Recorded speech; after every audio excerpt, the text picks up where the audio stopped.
This mistake might have just ruined Mark Rober's image for a while, as it seems like things could have been done in a little bit more of a transparent way. But if Mark Rober did this on purpose, that's up for discussion. So let's go through the details. On this date, Mark Rober posted a video titled, "Can you fool a self-driving car?" And that's exactly what he tries to do. I'm in my Tesla on autopilot going 40 miles an hour towards a fake Wile E. Coyote Roadrunner painted wall. Please stop. Please stop.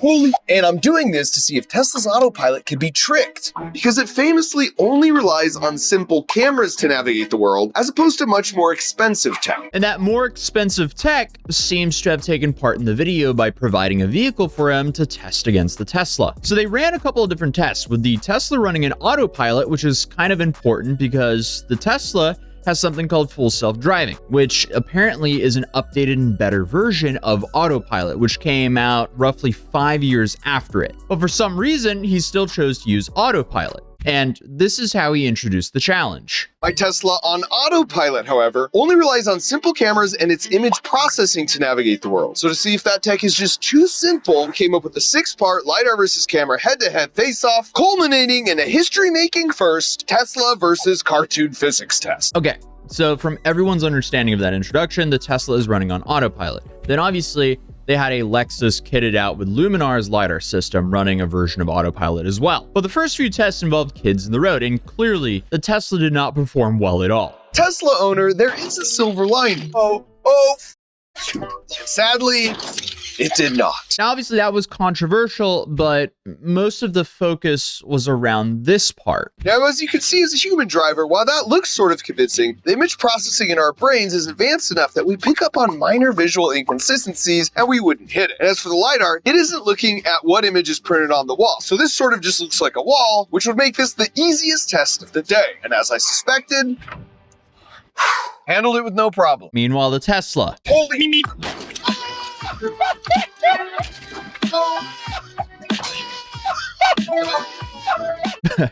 Yeah, that didn't pass at all. And people on the internet were quick to point out that at 15:29 here, as he was approaching the wall, the Tesla was not running autopilot, as you can see by the lack of the rainbow road on the infotainment screen there. Then you see at 15:34, it suddenly turns on.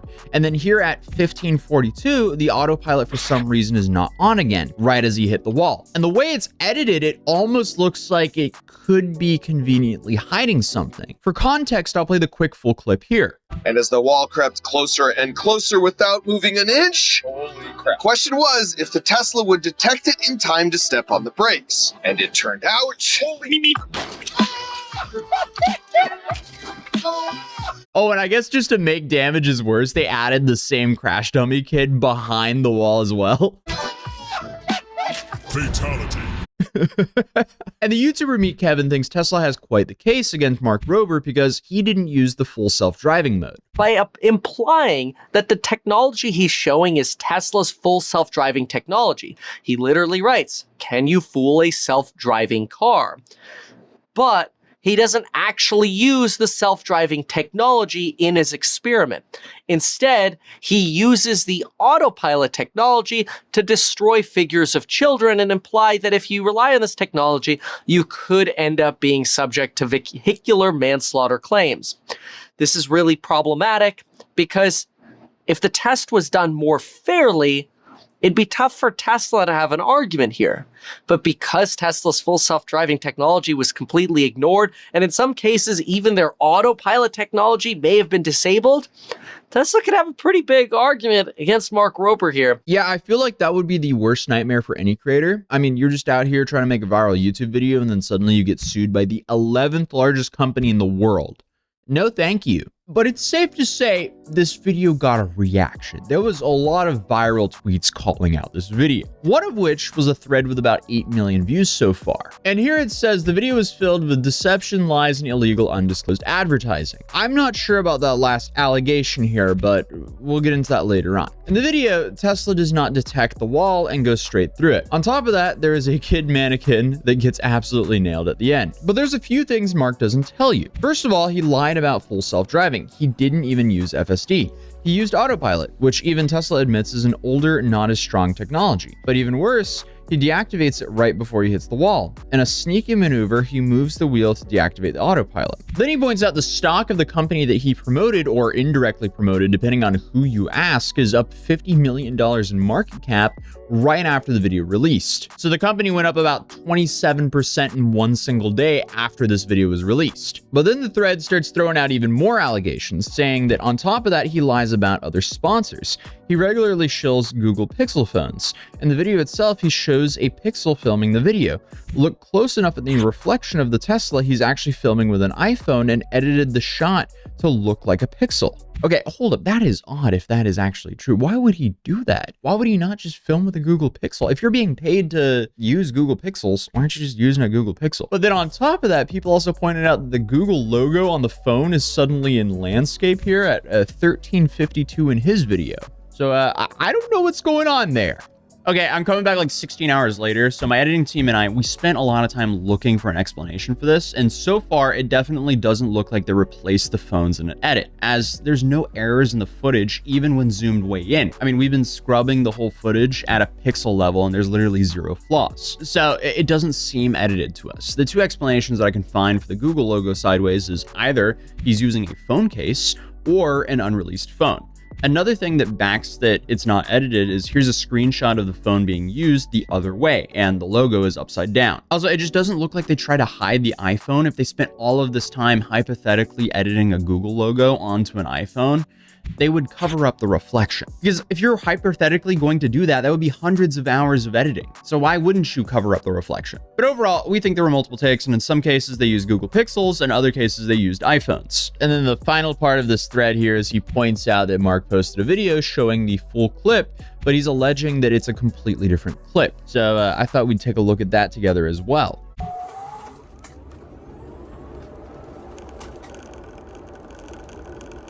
Here we go.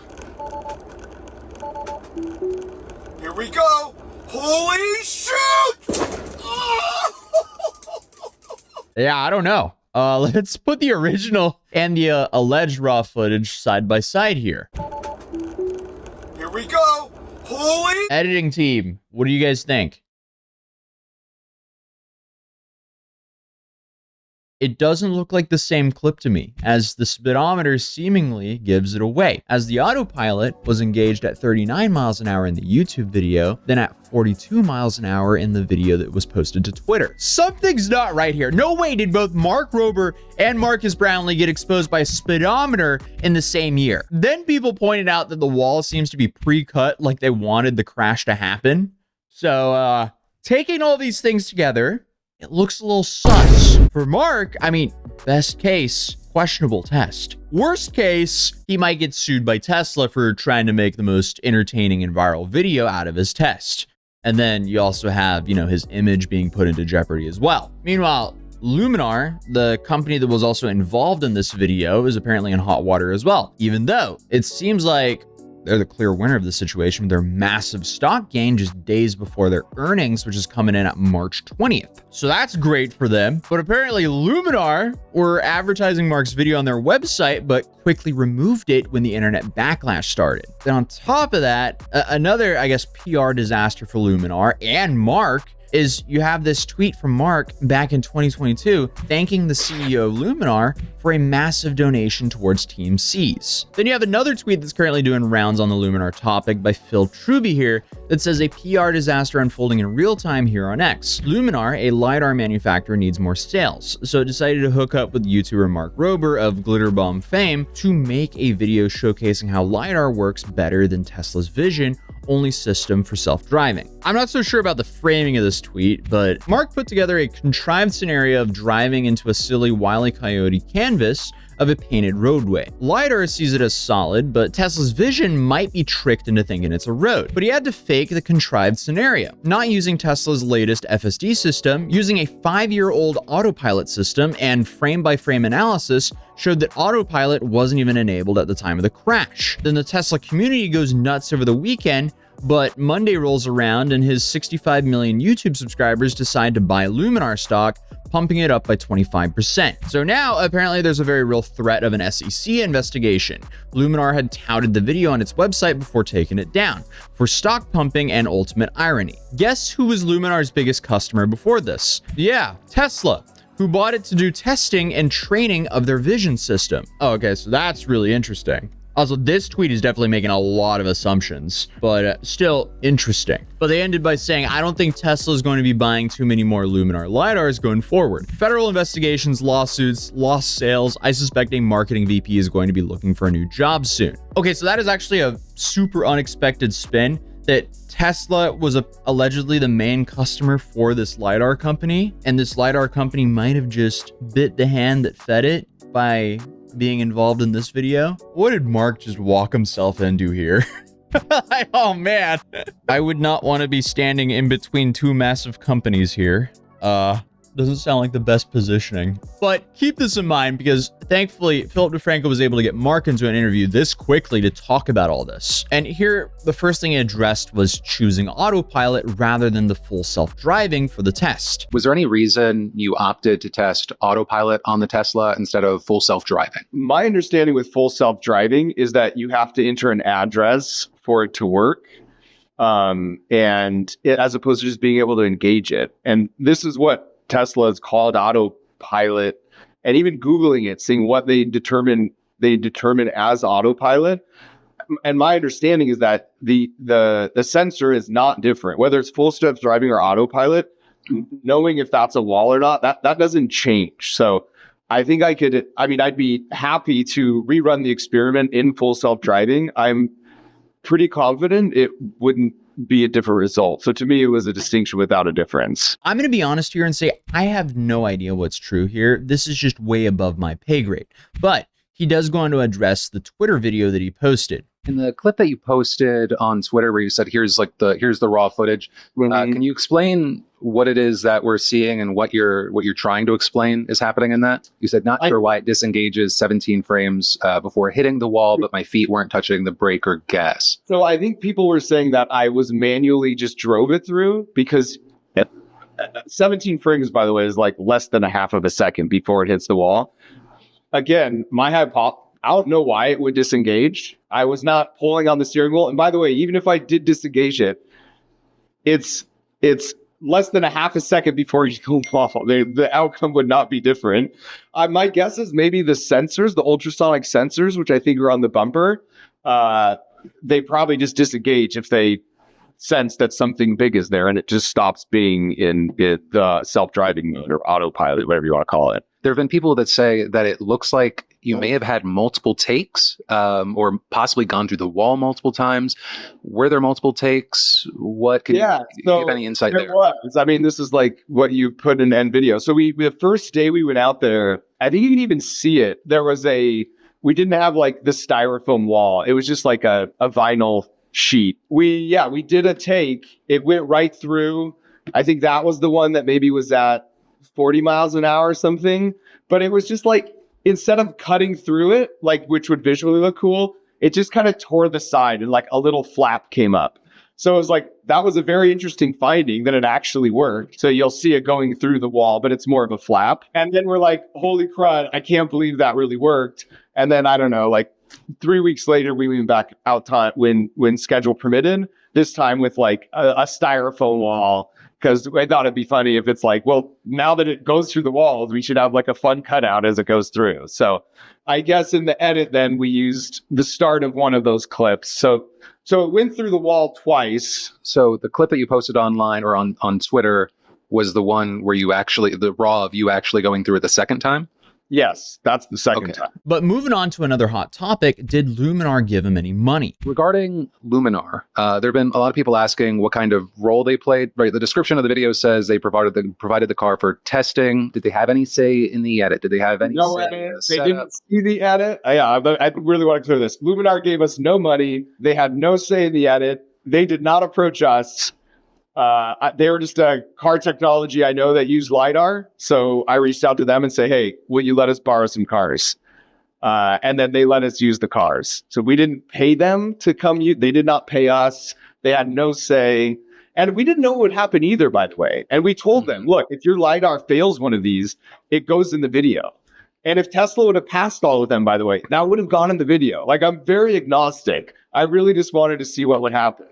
So truly, I don't have a horse in this race. Okay, so that is at least good, but does he own any stock? Once again, it's like based off of these accusations. Do you or anyone close to you have any Luminar stock? I do not own any Luminar stock, or I do not know of anyone close to me who owns any Luminar stock. Absolutely unequivocal. And I know you said you love Tesla. Just to confirm, do you have any options or puts on Tesla?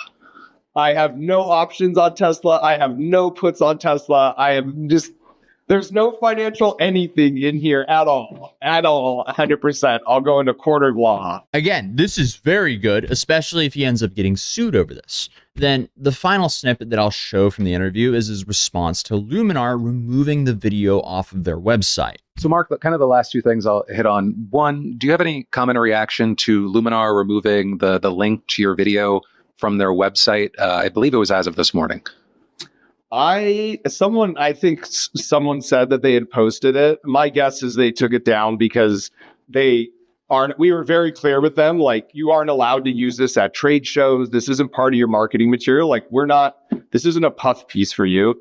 We just want to borrow the car, and whatever happens, happens. So my guess is they felt bad and realized that's a bad look if they are posting it. But we told them, like, this is not for your marketing materials. We are just using your car for our video. So if it's down, I'm guessing that's why they took it down, out of respect for us. I don't know. I think it could be either because of the backlash or maybe losing their largest customer, Tesla, allegedly. I don't know if that's true or not, but those two alternatives sound more realistic than what Mark said. But according to a Motor Trend article, while I was doing research on this, I found out there was a National Highway Traffic Safety Administration report on exactly what happened to Mark's Tesla before impact, where it disengaged from any form of autopilot right before impact. And this was apparently a known flaw. So then my next question is, did this happen here? That would at least explain why the Tesla didn't hit the wall on autopilot, and at least corroborate what Mark was telling Philip DeFranco. I'll be linking Philip's full interview in the description down below because for obvious reasons, I'm not going to sit here and include all of his questions in my video. It's hard to really know what happened here, but it's safe to say this mistake seems to have ruined Mark's image for a lot of people. And it's still unclear if it was actually Mark's or Tesla's mistake here. From an entertainment perspective, it was a great video. I understand why it went super viral. And it always sucks to see creators I enjoy in hot water. Either way though, Tesla stock is down 5% and Luminar stock is up 27%. So it seems like markets were moved off of this video. And whether Mark likes it or not, he might have just kicked a hornet's nest. And it already seems like people have tried to recreate the test in a low budget way with the full self-driving mode instead of the autopilot feature. 他直接变道吗？他根本不走啊！对啊，他都不走那里啊！但没办法，他只能去跟他的 FSD 来走一下这个。他直接不去了啊！他不去啊，他就不去啊，对不对？他电子都是酸的呀，一打开他就走啊。他打开他就绕。你看，他根本就不去那儿。啊，不去啊，打死都不去啊！你还是要变道。还是要过去，还是要变道。哎，回来。他也知道这儿有东西，你看他知道啊，显示出来了吧？ And clearly, yeah, the Tesla did way better here. Obviously, these conditions weren't the same though. But either way, it'll be interesting to see what happens. And YouTube thinks you'll enjoy this video, so I would definitely recommend checking it out. And hey, if you're new here, it'll be awesome if you subscribed. And hopefully, I'll see you guys in the next video. Actually, I will see you guys in the next video.